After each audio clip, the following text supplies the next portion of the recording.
C'est sur l'avenue Habib Bourguiba à Tunis que les deux candidats au second tour de la présidentielle avaient donné rendez-vous à leurs militants et sympathisants vendredi pour clôturer leur campagne. Le scrutin est historique, c'est la première élection présidentielle au suffrage universel de l'histoire de la Tunisie. Qui, dimanche, les Tunisiens vont-ils choisir? Beji Caïd Essebsi, le chef du parti Nida Tounes, principale formation anti-islamiste. À 88 ans, celui que l'on surnomme BCE se présente comme l'héritier des valeurs modernistes de Habib Bourguiba. Ou Monsef Marzouki, le président sortant arrivé à la tête du pays à la faveur d'une alliance avec les islamistes d'Ennahda en 2011. Opposant historique au président déchu Ben Ali, il avait fui le régime au début des années 2000 et avait trouvé refuge en France avant de regagner la Tunisie 11 ans plus tard, après la révolution de Jasmin.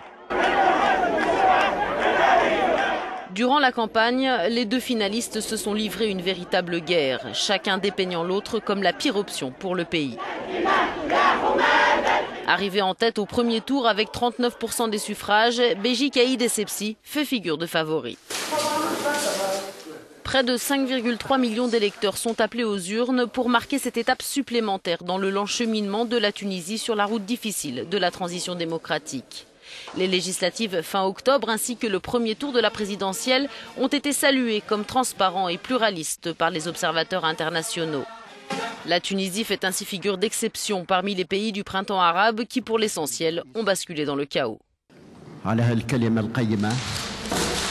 Reste que des menaces pèsent sur le pays confronté depuis la révolution à un essor de la mouvance djihadiste.